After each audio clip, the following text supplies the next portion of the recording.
ಶ್ರೀ ಸಿದ್ಧಿ ಮಹಾಗಣಪತಿ ಮಾರುತಿ ವ್ಯಾಯಾಮ ಶಾಲೆ ಹಾಗೂ ಭಾರತೀಯ ಶೈಲಿ ಕುಸ್ತಿ ಸಂಘ ಕರ್ನಾಟಕ ಇವರ ಸಂಯುಕ್ತ ಆಶ್ರಯದಲ್ಲಿ ಯುವಜನ ಕ್ರೀಡಾ ಇಲಾಖೆಯೊಂದಿಗೆ ಬನಶಂಕರಮ್ಮನ ಜಾತ್ರೆ ಪ್ರಯುಕ್ತ 11ನೇ ವರ್ಷದ ರಾಷ್ಟ್ರ ಮತ್ತು ರಾಜ್ಯ ಮಟ್ಟದ ಪುರುಷ ಮತ್ತು ಮಹಿಳೆಯರ ಕುಸ್ತಿ ಪಂದ್ಯಾವಳಿಯನ್ನು ಪೈಲ್ವಾನ್ ಚಿನ್ನಪ್ಪ, ಪೈಲ್ವಾನ್ ವೆಂಕಟೇಶ್, ಪೈಲ್ವಾನ್ ಗಣೇಶ್, ಪೈಲ್ವಾನ್ ಆಂಜನಪ್ಪನವರ ಸ್ಮರಣಾರ್ಥ ಕುಸ್ತಿಯನ್ನು ಆಯೋಜನೆ ಮಾಡಲಾಗಿತ್ತು. ಈ ಸಂದರ್ಭದಲ್ಲಿ SBI ಬ್ಯಾಂಕಿನ ಪ್ರಧಾನ ಕಾರ್ಯದರ್ಶಿಗಳಾದ KL ಚೌಹಾಣ್ ರವರು, state bank of India SC/ST employees welfare association Karnataka Bengaluru circle ಇವರು ಸರ್ಕಾರಿ ಶಾಲಾ ಮಕ್ಕಳಿಗೆ 200 ಬರೆಯುವ ಪುಸ್ತಕ, ಜಾಮಿಟ್ರಿ ಬಾಕ್ಸ್, ಪೆನ್ಸಿಲ್ ಹಾಗೂ ಸ್ಕೂಲ್ ಬ್ಯಾಗ್ ಅನ್ನು ವಿತರಣೆ ಮಾಡಿದರು.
ಕುಸ್ತಿಪಟುಗಳು ಚುರುಕಾಗಿ ಆಡಬೇಕು.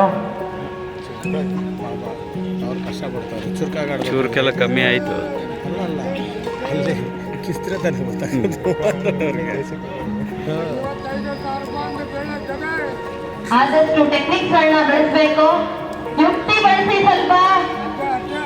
55,000 ನಗದು ಬಹುಮಾನ. ಸಮಯ ಕಳೀತಾನೆ ಇದೆ.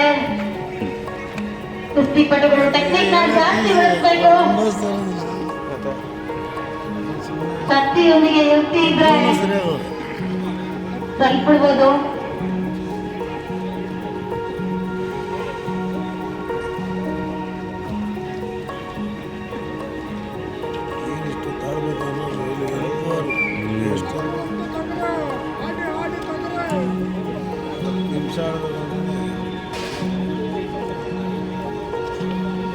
ಆಮೇಲೆ ಕುಸ್ತಿ ಬಿಡ್ತಾರಲ್ಲ, ಸೋಲೋ ಗಂಟೆ ಅವರ್ ಗಟ್ಟಲೆ ಇರ್ತದೆ. ಕಡೆಯ 10 ನಿಮಿಷಗಳು ಮಾತ್ರ ಬಾಕಿ.